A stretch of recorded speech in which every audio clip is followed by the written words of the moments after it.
Your planet. My planet. Our planet. Many of you watched Avengers: Infinity War. Many of you believe in God, Allah, Yahweh. As you watch this video, I will make reference to all of them. Was Thanos a villain? Why? What Thanos did was good. Unfortunately, how he did it was wrong. Although Alaska is the largest of the U.S. states and larger than many countries, it is a speck on the planet like the smaller countries from an earthly perspective. Yet, Alaska has nearly as many glaciers as the world has McDonald's. Glacier Bay alone has over 1,000 glaciers. However, viewing the quantity of glaciers is less significant than viewing the landmass covered by ice. Put another way, both the Arctic region and Antarctica, which are vastly larger than Alaska, pale in comparison to the glacier count of Alaska. On the other hand, the land mass of Antarctica's ice expectedly exceeds the size of Alaska. You see, there are two main categories of glaciers, which are typically viewed from two perspectives. Scientists are more interested in total measured glacial land coverage and not the overall number of glaciers. Tourists, on the other hand, are more impressed with the numbers and visibility. Today's video will take place during a beautiful trip into Glacier Bay. But rather than discuss each glacier, I will talk about the glaciers in general, such as how Antarctica, with fewer glaciers than Alaska, is also a magnificent place to visit. A glacier is an accumulation of ice and snow that slowly flows over land. I like to make documentary-type videos. I thought long and hard about whether I should bring climate change or global warming into this video. If you've seen my other videos, then you know I want to create videos like BBC Earth, walking the Mendenhall Glacier Trail, and viewing a recent BBC News report. I decided to put a layman's perspective into this video. The sea ice surrounding Antarctica is well below any previous recorded winter level. That's what's shown by satellite data, and it's a worrying new benchmark for a region that once seemed resistant to global warming. Let's return to what a glacier is. It is a large mass of ice formed on land that moves. Since it moves and gravity pulls the ice downward, could this be why the glaciers are shrinking? Scientifically, which melts faster, a large chunk of ice or a small piece of ice?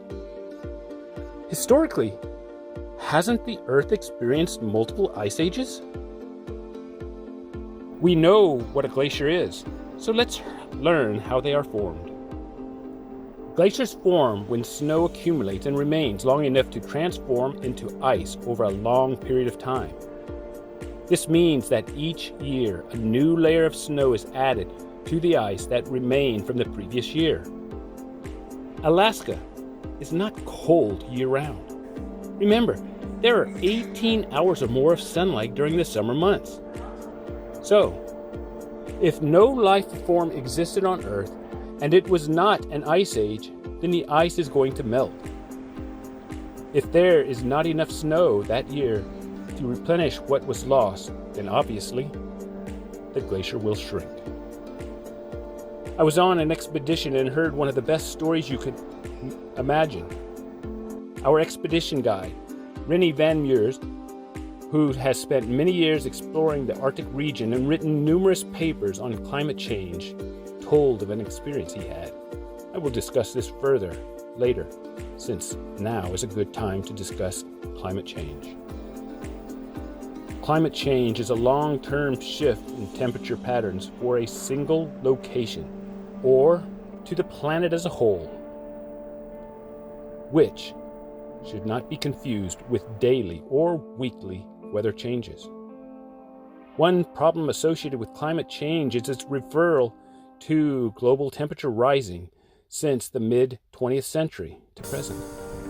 Many scientists and historians consider climate change began with the Industrial Revolution in the 18th century. However, the Earth experienced multiple ice ages. In other words, climate change existed millions of years ago.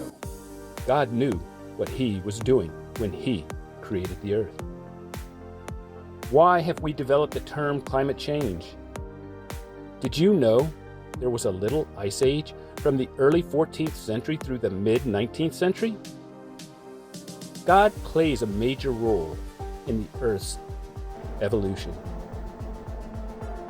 Walking the Mendenhall Glacier Trail, you can see markers of the ice location for various years. I have no images to show you, so you are going to have to use your imagination. Here's a marker from 1916. First, imagine how there were few people on the planet. Airplanes were scarce, small, and used mainly for war and mail delivery. There were few cars, and they could not travel as far today. There were no cruise ships, so less than 100 tourists traveled the Earth. This means there were only factories. 4 years later, we have our next marker. Little has changed except the glacier receded. Close your eyes and imagine a football field covered in snow. This is easy to imagine. Now, try to imagine snow, or better yet, ice, 10 feet high across the football field. Can you imagine trees on the football field? In other words, 100 years later, what appeared as an ice rink for hockey became a clearing for a football field, which eventually became a forest. Face of the glacier was sitting, or standing, whatever you want to call it, right here where I am. So the forest in this area is just barely over 100 years old. This is years before 1980, when climate change became a cultural phenomenon. This is years before cars, planes, and cruise ships became big used transportation items. This is Alaska, which had very little, if any, manufacturing. In fact, this is before many of the manufacturing plants we see today were constructed throughout the world. Think about it as I continue the story. Ice was melting, and glaciers were receding when temperature was rising ever so slightly. To go back before the Industrial Revolution would put the human race into a point of de-evolution. This is not going to happen. Knowing this, Thanos took matters into his own hands and snapped his fingers, removing half the population. Moreover, Thanos put the world into desolation, causing factories and such to shut down. If you remember the scene of the following movie, humanity was in a state of de-evolution. Obviously, this is fictional, but Thanos was correct in that climate control starts with us, not the politicians. What are politicians? Maybe it would be better to ask, where do politicians come from? Politicians were common people before taking office. If we, the general public, can't do anything to address climate change, then how can a politician or government do anything? We are the first line of defense for our planet. A question I have for you and the scientists, especially the scientists, is, do your children take the bus to school or drive cars to school? The same question applies to you. We need to remember that climate change is a long-term change, so we need to quit broadcasting that a hot day in November is due to climate change. If we take climate change to that of global warming, then we the people need to embrace people around the world, because until we do, our politicians are limited in their interaction. In other words, if the US, China, or any other country has a zero carbon footprint, it does not help our planet as much if another country continues to generate heat emissions into our atmosphere. Truthfully, as previously discussed, using the Industrial Revolution as a starting point, climate change can be attributed to one continent. This is clearly not the case. Climate change has existed since the creation of Earth. Most visitors of Glacier Bay National Park spend a day in Glacier Bay on large ships, like I did. It is a highlight of any Alaskan cruise, such that future travelers mention to me a trip without seeing Glacier Bay is not worth the outing to them. The ship travels into the heart of the Fairweather Mountains for possible sightings of icebergs, calving glaciers, and wildlife. Brown bears, mountain goats, sea otters, sea lions, harbor seals, bald eagles, and a variety of seabirds are regularly seen. Is this what is so special about Glacier Bay?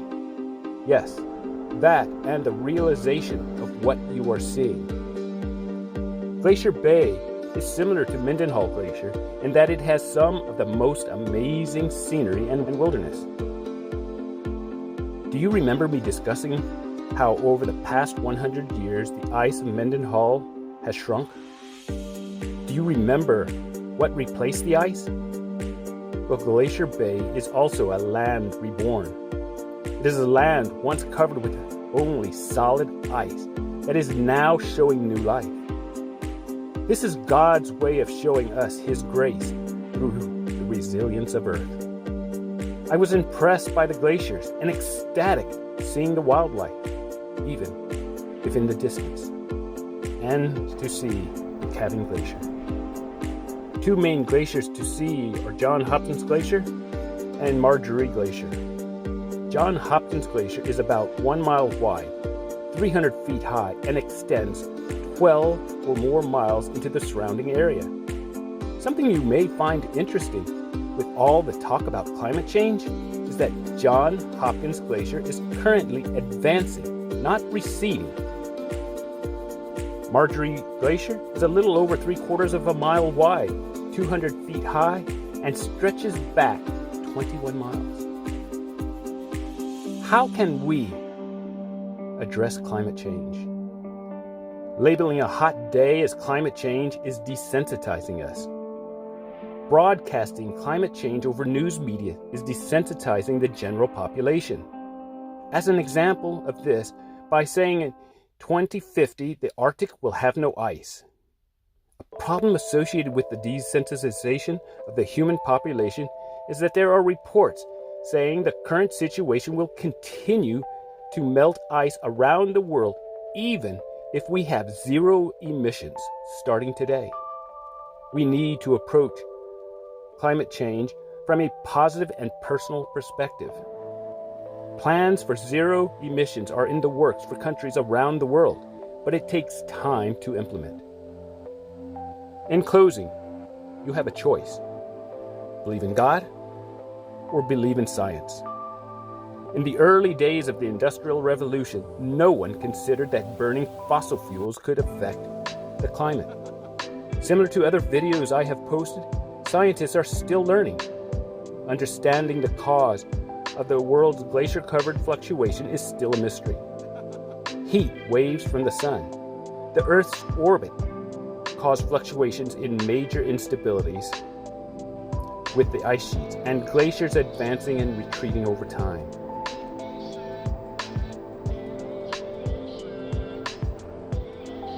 Surprisingly, the large ice sheets themselves contain factors relating to their volatility. In 2016, the first climate change comprehensive global treaty was signed by almost every country in the world. In 2023, the world should be hearing of the developments since 2016. Here is a United Nations press release regarding the Paris Agreement climate analysis, published September 20th, 2023.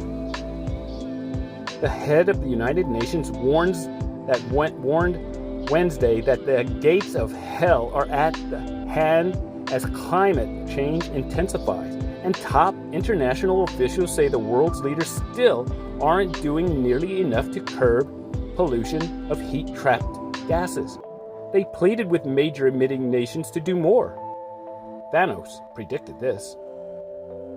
We, the people of Earth, must unite to fight climate change. It begins with us.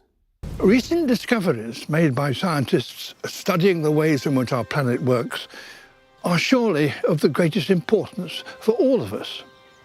Their insights are deeply troubling. Nonetheless, they also give us hope because they show us how we can fix things. The living world is a unique and spectacular marvel. Yet the way we humans live on Earth is sending it into a decline. You are all in positions where you can make more of a difference than most. If ever we needed a strong signal from world leaders, from people like you, that we're going to solve this, it is now.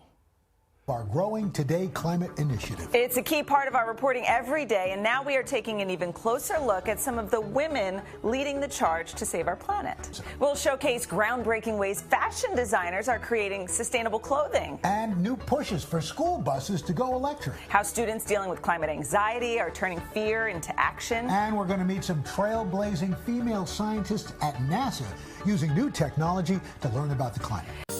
When climate change began, is only relevant to how to address the current situation. Earth and its inhabitants will continue coexisting. The question is, how do you want to live? Do you want to live comfortably, or do you prefer to suffer? If you remember, I said we need to approach and discuss climate change in a positive manner. Blaming the government is a negative approach. The government is working on addressing and improving the environment, and they have been for years. People are implementing potential solutions. We need to do our part as well. God made the world and its people good.